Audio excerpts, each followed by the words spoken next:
baka akala hindi kami umaaksyon. So para po magkaroon din ng venue, ang lahat makapagpaliwanag at the same time, ang COMELEC din, matingnan natin talaga yung mga dokumento, mag-i-issue rin kami ng show cause order. Pagpapaliwanagin ng Commission on Elections o COMELEC si Senator Rodante Marcoleta sa issue hinggil sa kanyang Statement of Contributions and Expenditures o SOSE noong 2025 midterm elections.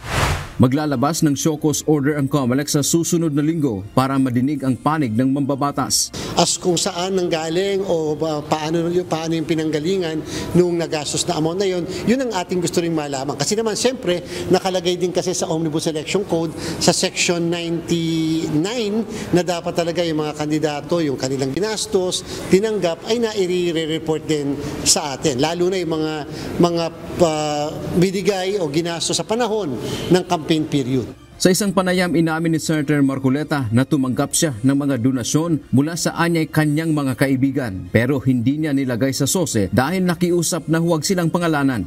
Sa katunayan, makikita sa SOSE ni Marcoleta, 0 o wala siyang nilagay na donasyon na natanggap. Sa ilalim ng batas, kailangang ideklara kung magkano ang donasyon at sino ang nagbigay o donor. Ang maling deklarasyon sa SOSE ay isang kasong kriminal o election offense, maaari ding sampahan ng perjury o pagsisinungaling at falsification of public document.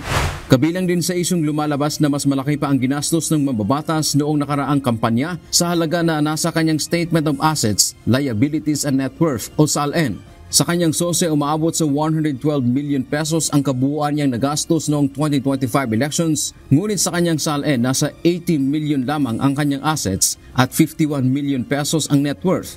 Kung ang SALN daw ay ganito, bakit hindi tumutugma yung nagastos sa SALN niya? So, maganda rin magkaroon ng paliwanag kasi siyempre ang COMELEC, para lang ipakita natin sa lahat na kami naman ay fair to everybody at kung may mga ganyang klase na alingas-ngas, kontrobersiya, maganda na malaman din natin. Nilinaw din ng COMELEC gagawin nila ito para sa transparency at accountability. Hininga na ng UNTV News and Rescue ng reaksyon dito si Senator Marcoleta, subalit wala pa siyang naging sagot.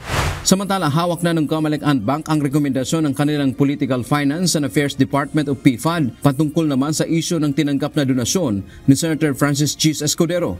Walang sinabi ang komisyon hinggil sa kung ano ang rekomendasyon, pero dalawa lang ang posibleng rekomendasyon, kakasuhan o i-dismiss ang reklamo. Nagugat ang investigasyon ng COMELEC sa mambabatas sa pag-amin nitong tumanggap siya ng donasyon mula sa public contractor na si Lawrence Lubiano noong 2022 elections. Kung binigyan namin ng pagkakataon yung PFAD na makagawa ng kanilang recommendation for 2 weeks, kahit man lang paano, yung mga miyembro man lang ng komisyon, mabigyan din ng pagkakataon, ma-review rin yung kanilang recommendations.